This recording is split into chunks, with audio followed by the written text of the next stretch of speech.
माझं नाव मारुती व्यंकटराव खैरे. आम्ही परभणी जिल्ह्यावरून आलो आहे. पूर्णा तालुका, एक छोटंसं गाव आहे रेगाव.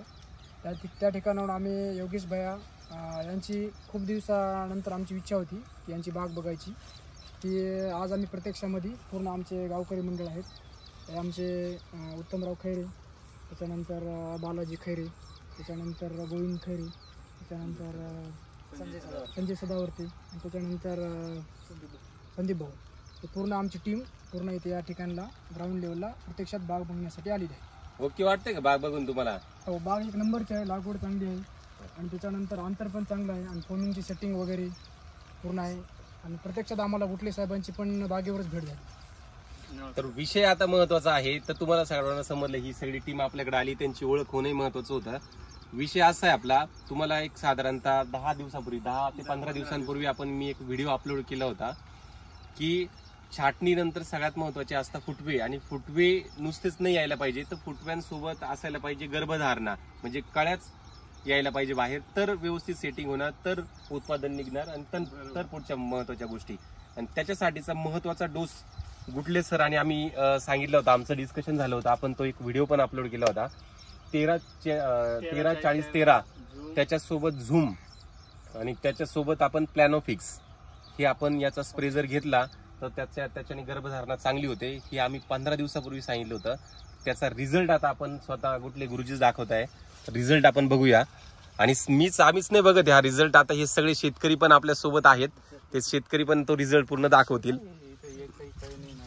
तसं बघायला गेलं तर हा सांगा. हे बघा, हे जे आहे ना, एक कळी पण अशी नाही का त्याच्यात 2-2, 4-4, हे बाई 4-4 डायरेक्ट म्हणजे गर्भधारणा. याचे काय होतं, चॉईस मिळते. पुढे जाऊन आपण 2 फळं काढू शकतो. जे खरडा झालंय, हे झालंय, हे पाहता इथं हे बघ, इथं अजून शेंड्यात याच्यामध्ये गर्भधारणा आहेच आहे. आणि मला आता एक सांगा गुरुजी की आता गर्भधारणा खरं बघायला गेलं तर जेव्हा तैवान पिंक, आता मी जेवढ्या दिवसापासून काम करतो, तर तैवान पिंक जो आहे, तर तैवान पिंकला बऱ्यापैकी गर्भधारणेला प्रॉब्लेम नसतो. कारण की जे मी आहे ते सगळं सांगत असतो सत्य परिस्थिती. कारण की आतापर्यंत जो खालच्या बागाचं सेटिंग किंवा आताच ह्या वरच्या बागाचं तर पहिलंच आहे. खालच्या बागेमध्ये येतात 3ऱ्यांदा हार्वेस्टिंग आपली आता चालू आहे. 3ऱ्या हार्वेस्टिंग पर्यंत कधी गर्भधारणेला प्रॉब्लेम तसा आला नाही, बरोबर. पण याचा रिझल्ट अजून मला क्लिअर दिसतोय. आता याच्यात प्लॅनोफिक्स आपण जे आहे तर छाटणीनंतर कितव्या दिवसाच्या स्टेजला मारायला पाहिजे ते एक सांगा. म्हणजे जे नवीन फूट येते का 3 पानं पाहिजे, तेव्हा 4थ्या पानावर हे फुलं निघायचे. आता 1, 2 हे 3ऱ्या पानावर, बरोबर पानावर, म्हणजे हे प्रॅक्टिकली दिसतंय. आता दुसरं एक जेव्हा अजून एक महत्वाचा विषय, क्लायमेटिक कंडिशन जेव्हा खराब असेल, वातावरण जर खराब असेल तर हे डिस्टर्ब होतं. आपल्याला वाटतंय खूप निघतंय, पण या सिच्युएशन मध्ये बाहेर कमीच लागतो, मग बरोबर सेटिंग होत नाही चांगलं. हा झाला पहिला एक महत्वाचा मुद्दा, म्हणजे कधी मारायला पाहिजे, तर कितव्या पानावरती मारायला पाहिजे, 3ऱ्या पानावरती. आता दुसरा मुद्दा, आता याच्यामध्ये आपण जर बघितलं तर थोड्याफार अशा खूप जास्त नाही आहेत. काही फांद्यांना समजा आतापर्यंत गर्भधारणा झाली नाही, आपण प्लॅनोफिक्स मारून पण समजा तो केल्यानंतर, पण परत आपल्याला जर त्याचा स्प्रे घ्यायचा असेल तर तो कधी घ्यायला पाहिजे, तो कधी घ्यायचा, म्हणजे ह्या स्टेजला आता घेऊ शकता का? नाही, आता याच्यात पण 5 काड्या वांज आहेत किंवा 10 काड्या वांज आहेत, बरोबर. मग त्या काड्या आपण काय करणार आहे, परत 4 पानावर मारणार आहे. मग त्या काडीला जेव्हा अजून दुसरी फूट निघणार 3 पानावर, मग त्यावेळेस करायचं.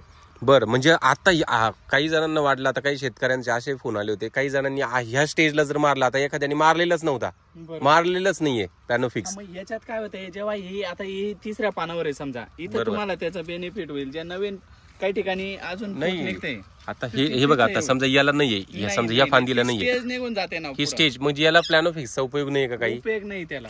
आणि आपण 3ऱ्या पानावर काय म्हणतो, तेव्हा ती कळी काढायची किंवा गर्भधारणेची अवस्था असते.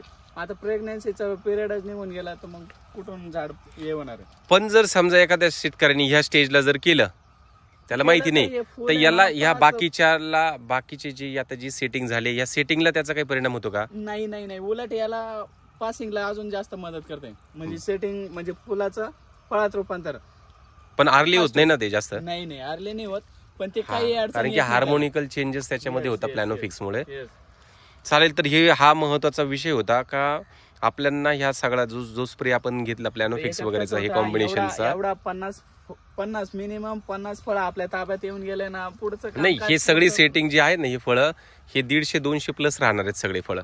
म्हणजे आपलं काम सोपं झालं ना. म्हणजे आता पुढचं फक्त आपलं कामकाज फॉर्म लावा, खत द्या, फवारणी करा, याच हिशोबाने झालं.